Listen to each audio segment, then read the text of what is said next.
Di sebuah pusat kendali CCTV, dua wanita sedang membicarakan rekan kerja mereka yang baru. Dia memakai kacamata hitam di dalam ruangan dan menurut para wanita itu adalah hal yang aneh. Tiba-tiba, mereka mendeteksi dua perampok sedang melarikan diri. Mereka segera memanggil polisi. Semua orang di sana melacak perampok itu melalui kamera, namun mereka tidak dapat melacaknya. Ketika mereka mulai kehilangan harapan, karyawan baru tersebut menunjukkan klip perampok yang bersembunyi di sebuah gang. Karena bantuannya, mereka segera ditangkap polisi. Nama karyawan tersebut adalah Yo Jangbo dan dia memiliki kemampuan super yang membuatnya melihat segala sesuatu dalam gerakan lambat. Dengan menggunakan kemampuannya, dia bisa melihat kemana perginya para perampok meski mereka bergerak dengan cepat. Saat Jangbo kelas 5 SD, dia ikut serta dalam lomba lari estafet bersama gebetannya, Bong Sumi. Saat itulah dia pertama kali mulai melihat sesuatu dalam gerakan lambat. Orang tuanya membawanya ke dokter Seok yang mendiagnosisnya dengan ketajaman visual dinamis, kelainan langka yang memungkinkan dia melihat dunia dalam gerakan lambat. Untuk membuktikannya, dokter melemparkan bola bisbol ke arahnya dengan kecepatan tinggi, dan dia menangkapnya dengan mudah. Dokter menyarankan dia untuk memakai kacamata hitam setiap saat. Setelah itu, ayahnya bekerja di luar negeri untuk mencari uang agar bisa menyembuhkan anaknya. Jangbo di rumah bersama ibu dan adik perempuannya. Jangbo sendiri merasa bahwa kelainan tersebut merupakan berkah sekaligus kutukan. Meskipun dia bisa melihat rok wanita tertiup angin dalam gerakan lambat, dia dibully di sekolah karena kacamata hitamnya. Satu-satunya temannya saat itu adalah Sumi, dan perlahan-lahan dia jatuh cinta kepadanya.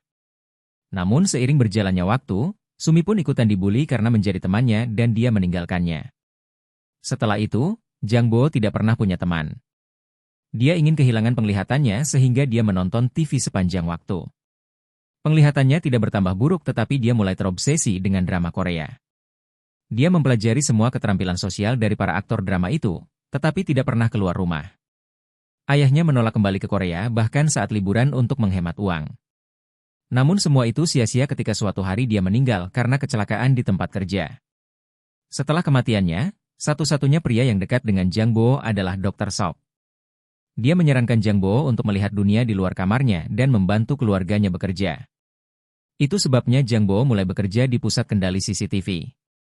Dia juga suka melihat orang-orang di layar karena mengingatkannya pada drama Korea. Bedanya adalah semua orang di sini menjadi pemeran utamanya. Rekan kerjanya, Byung-soo berbicara dengan atasan mereka tentang perilaku Jangbo, dan berkata bahwa dia sangat tertutup dan tidak berbicara dengan siapapun.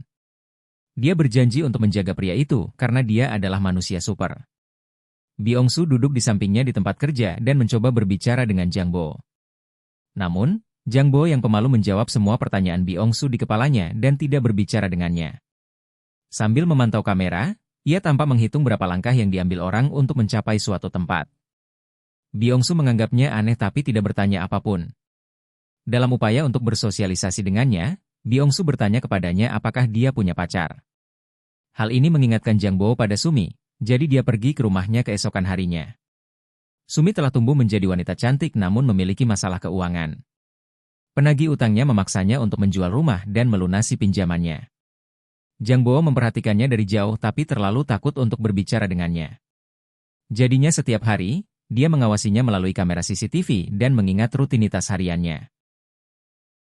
Pada malam hari dia minum soda di depan kedai kopi, jadi dia juga melakukan hal yang sama. Dia melihatnya mengamati sofa yang ditinggalkan di jalan, jadi dia menyeretnya ke depan kedai kopi keesokan harinya. Sumi melihat sofa itu tetapi tidak merasa ada yang aneh. Keesokan harinya, dia terjebak di halte bus karena hujan deras. Jangbo melihat di monitor dan pergi membantunya bersama dengan Byung-soo. Dia meletakkan payung di atasnya seperti di drama Korea, tapi Sumi menyebutnya orang mesum dan kabur dari sana. Setelah itu, keduanya menemui Dr. Seok, menanyakan cara Jangbo bisa membuat Sumi tidak takut kepadanya. Dia menyarankan Jangbo memberinya bunga. Suatu hari, Sumi terlambat untuk audisi drama musikalnya. Dia menelepon manajer dan mulai bernyanyi di tengah jalan saat audisinya. Saat dia menyanyikan lagu, orang-orang di sekitarnya melihatnya dengan kagum. Jangbo juga tiba di sana dengan karangan bunga. Dia menyerahkan bunga itu setelah lagunya tapi Sumi tidak menghargainya. Dia mengatakan kepadanya bahwa dia lebih suka sekotak ramen dan berjalan pergi. Jangbo memanggil namanya dan akhirnya memperkenalkan dirinya sebagai sahabat masa kecilnya. Tapi dia mengklaim bahwa namanya adalah Oh Sumi dan bukan Bong Sumi. Ternyata Jiang Bo telah mengikuti wanita yang salah selama ini, namun dia mulai jatuh cinta padanya. Malam itu, mereka secara tidak sengaja bertemu. Sumi menyuruh Jiang Bo membawakan belanjaannya. Sebelum pergi, Sumi bertanya kepadanya mengapa dia mencari Bong Sumi dan dia menjawab bahwa dia dulu menyukainya ketika kecil. Keesokan harinya di tempat kerja, Jiang Bo melihat Sumi menerima telepon di monitor. Orang tersebut memberitahunya bahwa dia mendapatkan peran dalam musikal. Dia melompat dan menari di jalanan. Malam itu, Sumi pergi merayakannya di restoran setempat. Dia memperhatikan Jiang Bo mengawasinya dari luar dan mengundangnya masuk. Saat mereka berbicara, dia menunjukkan kepadanya naskah musikal dan melatih dialognya. Jiang Bo memuji aktingnya dan menunjukkan bakatnya. Segera, seluruh restoran menyaksikan Jiang Bo menangkap sendok yang dilemparkan ke arahnya. Keesokan harinya, Jiang Bo berjalan mengelilingi lingkungan Sumi sambil menghitung langkahnya. Byung-su melihatnya melakukan ini dan menyadari dia mencoba menghafal caranya. Saat kembali ke rumah, Sumi menemukan Jiang Bo menunggunya. Mereka berjalan bersama membicarakan beberapa hal. Dia bertanya kepadanya apa pekerjaannya dan mengetahui bahwa dia bekerja di pusat CCTV dan dapat mengawasi orang sepanjang hari.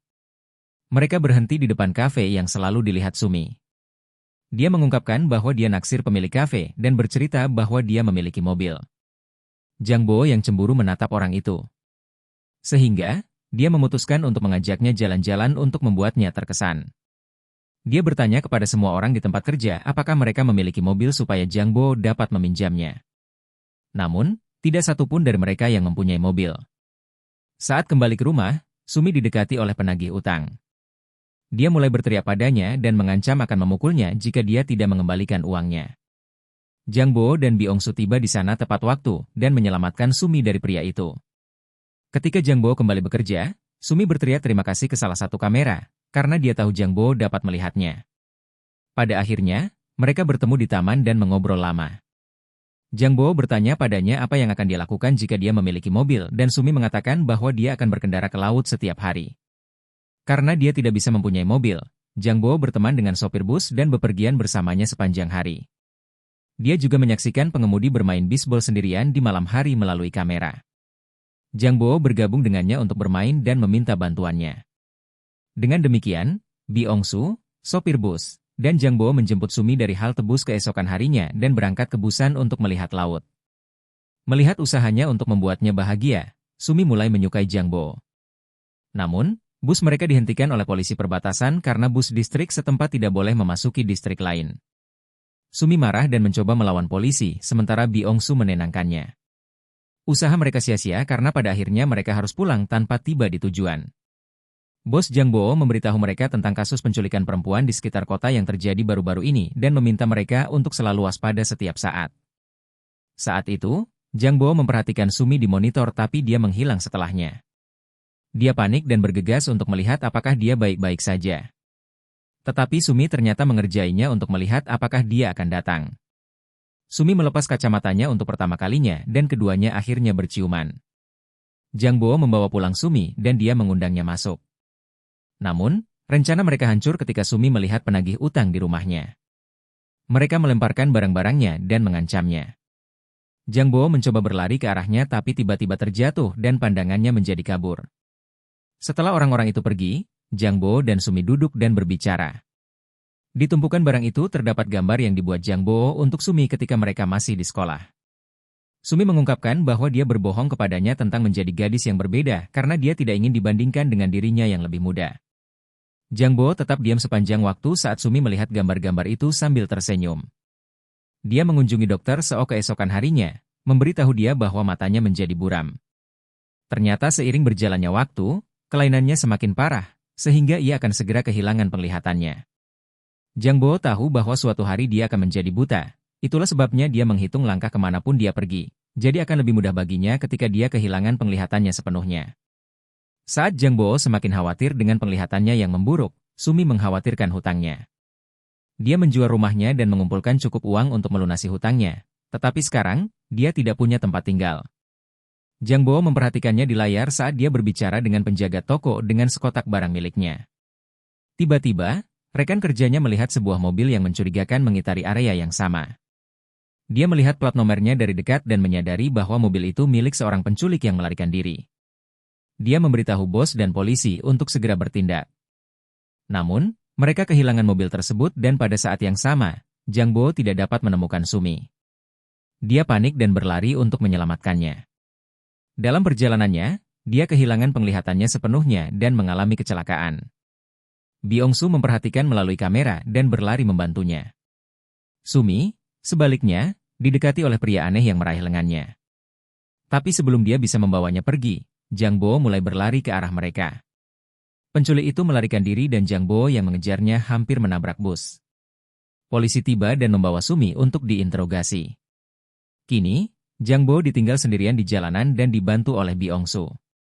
Dia menangis sambil menggendong temannya, sedih karena kehilangan penglihatannya. Beberapa hari telah berlalu sejak kejadian itu. Sumi sibuk dengan hidupnya dan tidak menghubungi Zhang Bo. Dia sering melihat kamera CCTV ketika dia merindukannya. Beberapa bulan kemudian, dia melihat Zhang Bo di dalam kafe favoritnya. Dia dengan senang hati mendekatinya dan melambaikan tangannya tapi terkejut ketika Zhang Bo mengeluarkan tongkatnya dan berjalan ke arah lain.